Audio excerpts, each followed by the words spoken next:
परम शिक्षक शिव भगवान उवाच मीठे बच्चे डेरी रे आसीथिले मध्य तीव्र पुरुषार्थ कर तेबे बहुत आगको जाइपारिब। अन्य मानंकर चिंता छाड़ी निज पुरुषार्थ रे लागि जाओ। बाबा कहउछन्ति मीठे बच्चे डेरी रे आसीथिले मध्य तीव्र पुरुषार्थ कर तेबे बहुत आगको जाइपारिब। अन्य मानंकर चिंता छाड़ी निज पुरुषार्थ रे लागि जाओ। आजिर प्रश्न केउ कर्तव्य एकमात्र बाबांकर अटे जहाँकि अन्य कौनसी मनुष्यर होई परिबो नाही। केउ कर्तव्य एकमात्र बाबांकर अटे जहाँकि अन्य कौनसी मनुष्यर होई परिबो नाही। उत्तर मनुष्य को देवता करिबा, तांको शांति धाम सुख धामर मालिक करिदेबा एही कर्तव्य एकमात्र बाबांकर ही अटे। एहाको केही मनुष्य करिपारिबो नाही। तुमको निश्चय रहिछि जे संगम जुगरे ही आमे भगवान उवाच शुणुछु। एबे स्वयं भगवान कल्प पूर्व भली राजयोग शिखाउछन्ति। ओम शांति। रुहानी बेहद्र बाबा बेहद्र रुहानी पिला मानंकु बुझाउछन्ति। एही गोटिए गोटिए अक्षर बा ज्ञान रत्न लक्ष लक्ष टंकार अटे। बाबा कहउछन्ति रुहानी बेहद्र बाबा बेहद्र रुहानी पिला मानंकु बुझाउछन्ति। एही गोटिए गोटिए अक्षर बा ज्ञान रत्न लक्ष लक्ष टंकार अटे।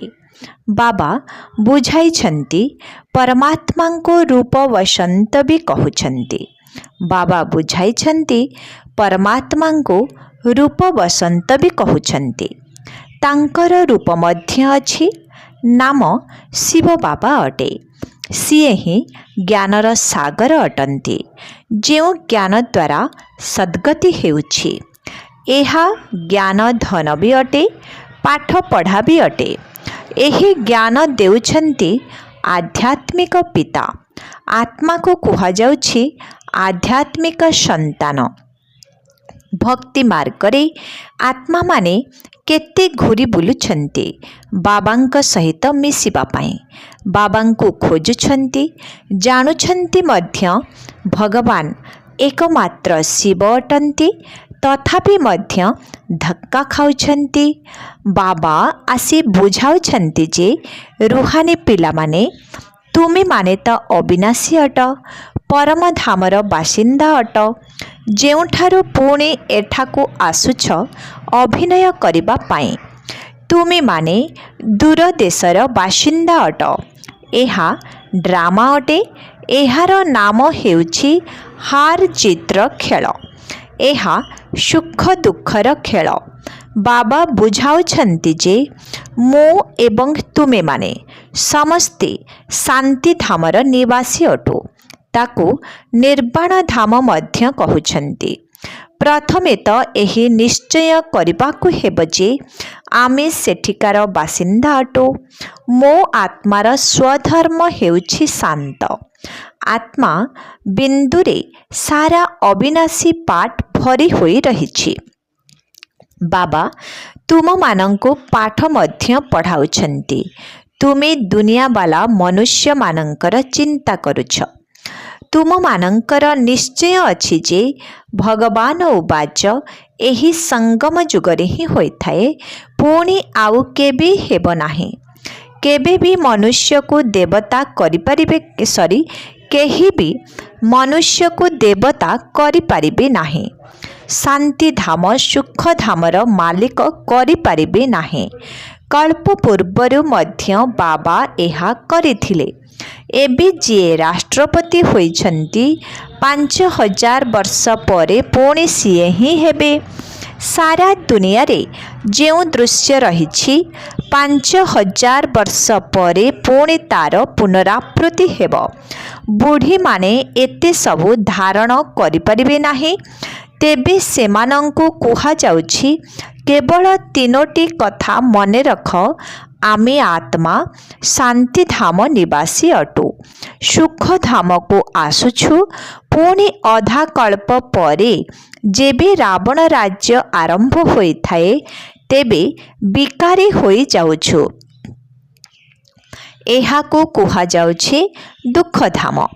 ଯେତେବେଳେ ଦୁଃଖଧାମ ପୁରା ହେଉଛି ସେତେବେଳେ ବାବା କହୁଛନ୍ତି ମୋତେ ୟାଦ କର।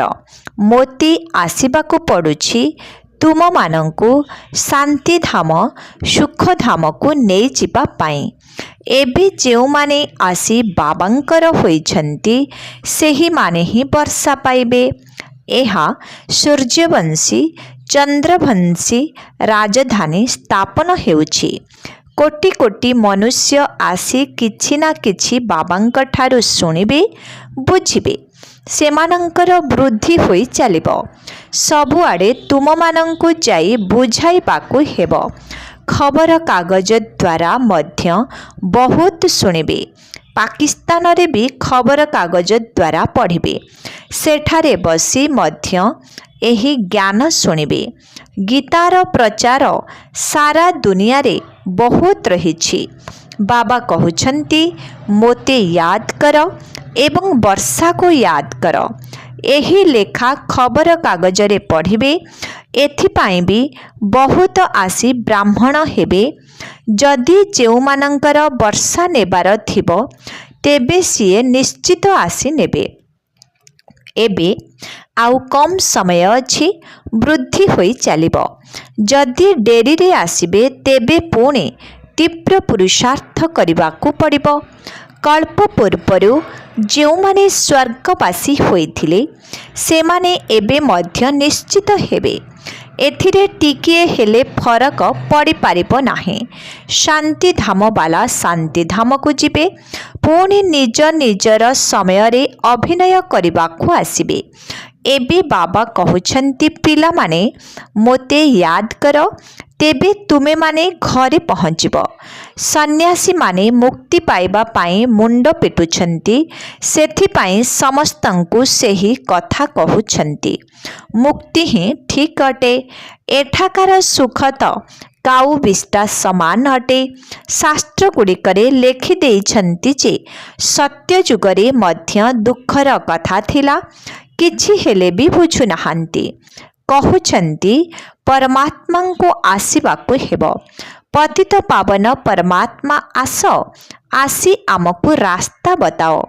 ଅନ୍ୟପଟେ କହୁଛନ୍ତି ଗଙ୍ଗା ପତିତ ପାବନୀ ଅଟେ।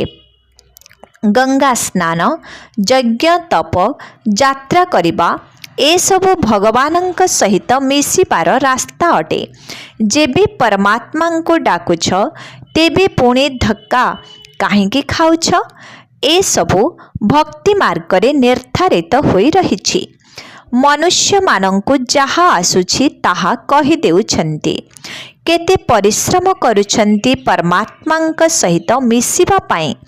ଭଗବାନଙ୍କ ସହିତ ମିଶିବା ପାଇଁ ଭକ୍ତମାନେ ଯିବେ ନା ଭଗବାନଙ୍କୁ ଏଠାକୁ ଆସିବାକୁ ପଡ଼ିବ? ପତିତ ଆତ୍ମା ତ ସେଠାକୁ ଯାଇପାରିବେ ନାହିଁ। ତେଣୁ ବାବା ଆସିଛନ୍ତି ନେଇଯିବା ପାଇଁ। ସବୁ ଆତ୍ମାମାନଙ୍କର ପଣ୍ଡା ଜଣେ ହିଁ ଅଟନ୍ତି। ତୁମେମାନେ ମଧ୍ୟ ପବିତ୍ର ହୋଇ ତାଙ୍କ ପଛରେ ଚାଲିଯିବ। ସାଜନ ତୁମମାନଙ୍କୁ ଜ୍ଞାନରତ୍ନ ଦ୍ୱାରା ଶୃଙ୍ଗାର କରୁଛନ୍ତି, ମହାରାଜା ମହାରାଣୀ କରୁଛନ୍ତି। ବାକି କୃଷ୍ଣଙ୍କ ପାଇଁ ଦେଖାଉଛନ୍ତି ଅମୁକକୁ ହରଣ କରିନେଲେ, ପାଟରାଣୀ କରିଦେଲେ। ଏହି କଥା ଠିକ୍ ଲାଗୁନାହିଁ। ତୁମେମାନେ ଜାଣିଛ ଆମେ ସ୍ୱର୍ଗରେ ମହାରାଣୀ ହେବୁ। ତୁମେମାନେ ହିଁ ସ୍ୱର୍ଗବାସୀ ଥିଲ। ଏବେ ବାବା ପୁଣି ଥରେ ସ୍ୱର୍ଗବାସୀ କରିବାକୁ ଆସିଛନ୍ତି। ଏହା 84 ଜନ୍ମର କଥା। 84 ଲକ୍ଷ ଜନ୍ମ କେହି ମନେ ରଖିପାରିବେ ନାହିଁ। ସତ୍ୟଯୁଗକୁ ଲକ୍ଷ ଲକ୍ଷ ବର୍ଷ କହିଦେଉଛନ୍ତି, ତ୍ରେତାକୁ କମ୍ କହୁଛନ୍ତି। ଏପରି ତ କୌଣସି ହିସାବ ନାହିଁ। ବାବା କେତେ ସହଜ କରି କହୁଛନ୍ତି ଯେ କେବଳ ଦୁଇଟି କଥା ମନେ ପକାଇବାକୁ ହେବ, ଅଲଫ ଏବଂ ବେ। तेबे तुमे माने पवित्र मध्य हेब, उड़ी मध्य पारिब एवं उच्च पद पाइब। तेणु एही चिंता रहिबा दरकार जे जेपरि भी हेउ बाबांको याद करिबाकु हेब। मायार तूफान मध्य आसिब किंतु तुमे हारि जाओ नाही। जदि केही क्रोध करुछन्ति किंतु तुमे किछि कुह नाही। सन्यासी माने मध्य कहउछन्ति मुखरे ताबीज पकाई दियो, तेबे सेमाने कही कही चुप होई जिबे। बाबा मध्य कहउछन्ति जदि केही क्रोधरे कथा हेउछन्ति तेबे तुमे शांत होई देख। जे कोनोसी अवस्थारे तुमको शिव बाबांको याद करिबाको हेब। बाबांको याद करिबा द्वारा ही वर्षा मने पड़िब। तुम मानंकर अतीन्द्रिय सुखर गायन रहिछि जे आमे 21 जन्म पाई स्वर्गर परी हेबो। सेठारे दुखर नाम मध्य रहिब नाही। तुमे माने 50-60 जन्म सुख भोगुच। सुखर हिसाब अधिक रहिछि। जदि सुख दुख समान समान हेब तेबे फायदा ही कौन अछि। सेठारे तुम पाखरे धन मध्य बहुत रहिब। किछि वर्ष पूर्वरु एठारे भी शस्य बहुत सस्ता थिला। राजा मानंकर राजत्व थिला। बाबा तो 10 अणा पैसारे 1 महण बा 40 किलो बाजरा बिक्री करिछन्ति। तेबे ता पूर्वरु केते सस्ता होइथिबो। सेठारे कम मनुष्य थिबे, अर्णर चिंता नथिबो। एही कथा तो तुमर मने रहिबा दरकार जे प्रथमे आमे घर को जीवो, पुणी नुआ दुनिया को आसी अभिनय करिबो।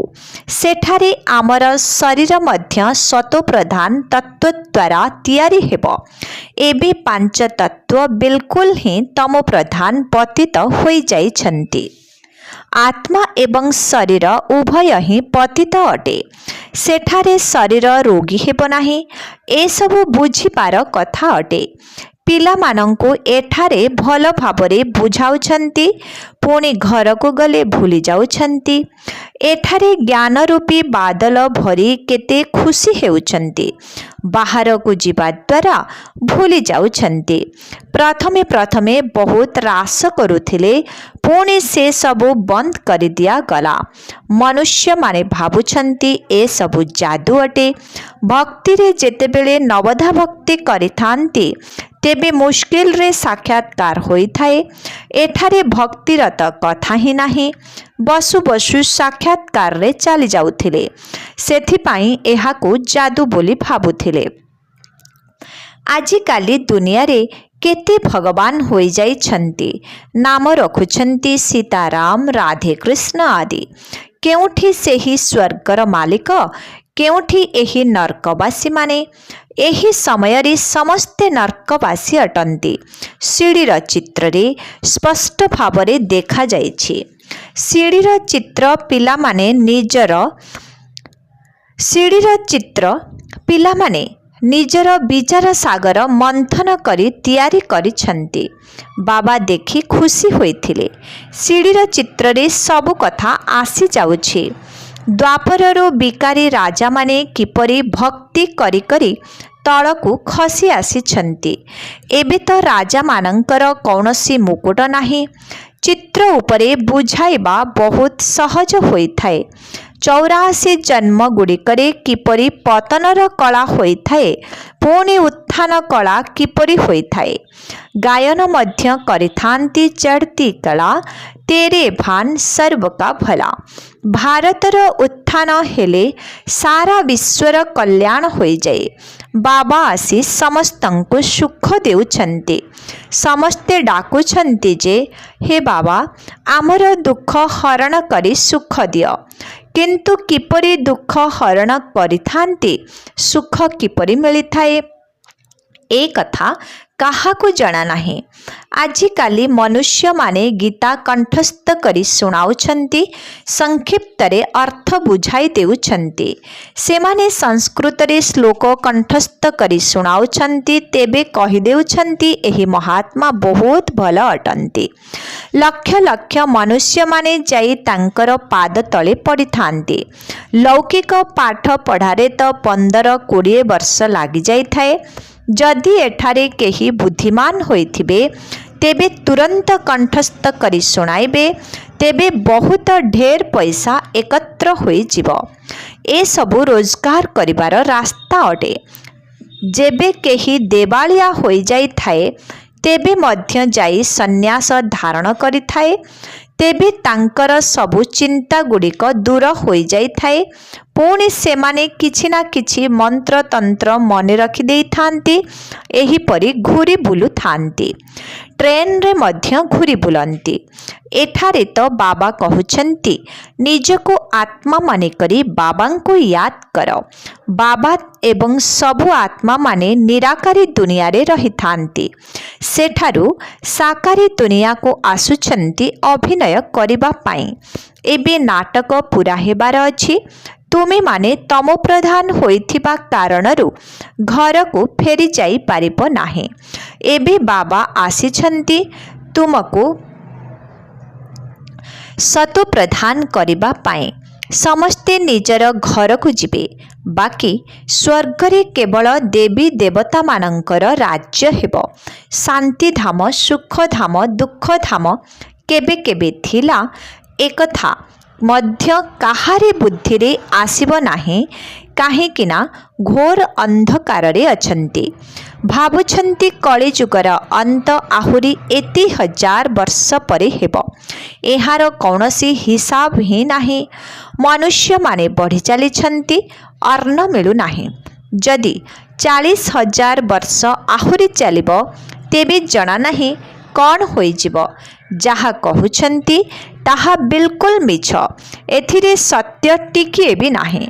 एबे बाबा सिखाउछंती रावण उपरे किपरि विजय पाइबा को हेबो। रावण उपरे विजय तुमे ही पाउछ। सारा दुनिया को रावण ठारू मुक्त करि देउछ। एहा तुमर शक्ति सेना अटे। तुमे माने भारत को स्वर्ग करुछ। केते भल भल कथा बुझाउछंती। तेणु तुमे बाबा एवं वर्षा को याद करी केते खुशी रे रहिबा दरकार। ज्ञान मार्ग रे बहुत खुशी रही थाए। एबे बाबा आसीछंती।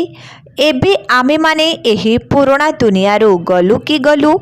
आमे बाबा को याद करिबा द्वारा शत प्रधान हेबा, नचेत दंड भोग करिबा को पड़िबो।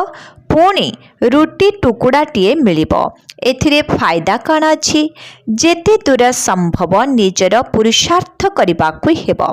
श्रीमतरे चालिबाकु पड़िबो। पादे पादे बाबांक ठारू राय नेबाकु हेबो। केही केही कहउछंती बाबा व्यवसाय रे मिछ कहिबाकु पड़ुछि। बाबा कहउछंती व्यवसाय रे तो निश्चित मिछ थाए। तुमे बाबा को याद कर। एहीपरि नुहे जे विकारग्रस्त होई पुणी कहिबो जे मु बाबा याद रे थिली ना। जदि विकारग्रस्त हेल तेबे मरिल बोली जान। एहा तो बाबा साथी रे प्रतिज्ञा करिछना। पवित्रता पाई ही राखी बंधा जाई थाए। क्रोध पाई केबे राखी बंधा जाई न थाए। राखी बंधनर अर्थ हेउछि ही विकारग्रस्त हेब नाही। मनुष्य माने कहउछंती पतित पावन आस। पिला मानंक भितरे बहुत खुशी रहिबा दरकार। बाबा आमको पाठ पढ़ाउछंती। पुणी बाबा साथी रे घर को नहीं जिबे। सेठारु आमे स्वर्ग को चली जिबु। जेते दूर संभव सकाळ उठी बाबा को याद करिबाकु हेबो। याद करिबा अर्थात रोजगार करिबा। एथिरे आशीर्वाद कौन करिबो। एहीपरि कहिबो नाही जे आमे एहीपरि कहिबो नाही जे आपण आशीर्वाद करंतु तेबे आमे याद करिबु। जदि समस्तଙ୍କ उपरे आशीर्वाद करिवे तेबे समस्ते स्वर्ग को चली जिवे। एठारे तो परिश्रम करबाकु हेबो, जेते दूर संभव याद करबाकु हेबो। बाबा अर्थात वर्षा जेते याद करिबो सेते राजत्व मिलिबो। याद करिबारे बहुत फायदा अछि। एहा बहुत सस्ता सौदा अटे। एहीपरि सस्ता सौदा आउ केही देई परिबे नाही। एहाको मध्य विरल बा क्वचित केही नेउछन्ति। अच्छा, मीठे मीठे शिखिलाधि संतान मानंक प्रति मात पिता बाप दादांकर मधुर स्नेह भरा स्मृति एवं सुप्रभात। आत्मिक पितांकर आत्मिक संतान मानंको नमस्ते। आत्मिक संतान मानंकर आत्मिक पितांको ओम शांति नमस्ते। धारणा पाई मुख्य सार। 1 नंबर, जेतेबेले केही क्रोध करुछि सेतेबेले तुमको बहुत बहुत शांत स्थिति रे रहिबार अछि। क्रोधी साथी रे क्रोधी होई जिबार नाही। मायार कौनसी प्रकारर तोफान रे हारी जिबार नाही। 2 नंबर, सकाळु सकाळु अर्थात अमृत बेलारू उठी बाबांको मने पकाइबाकु हेबो। निज पाई रोजगार जमा करिबाकु हेबो। पवित्रतार मजबूत राखी बांधिबाकु हेबो अर्थात दृढ़ प्रतिज्ञा करिबाकु हेबो। आजिर वरदान, प्रत्येक कर्म करुथिले मध्य कमल आसन उपरे विराजमान रहुथिबा सहज जोगी बा निरंतर जोगी हुआ। निरंतर जोगयुक्त स्थिति रे रहिबा पाई कमल पुष्पर आसन उपरे सर्वदा विराजमान हुआ। किंतु कमल आसन उपरे सेही माने स्थित रही परिबे जेउ माने बहुत हल्का होइथिबे। कौनसी प्रकारर बोझ बा बंधन नथिबो। मनर संकल्प गुड़िकर बोझ, संस्कारर बोझ, दुनियार विनाशी वस्तु गुड़िक प्रति आकर्षणर बोझ, लौकिक संबंधी मानक प्रति स्नेह ममतार बोझ, जेतेबेले एही सबु बोझ गुड़िक समाप्त होइजिबो सेतेबेले ही कमल आसन उपरे विराजमान रहुथिबा निरंतर जोगी होई पारिबो। आजिर स्लोगन, सहनशीलतार गुण को धारण करिनियो तेबे असत्यतार सहारा नेबाकू पड़िबो नाही। सहनशीलतार गुण को धारण करिनियो तेबे असत्यतार सहारा नेबाकू पड़िबो नाही। अच्छा, ओम शांति।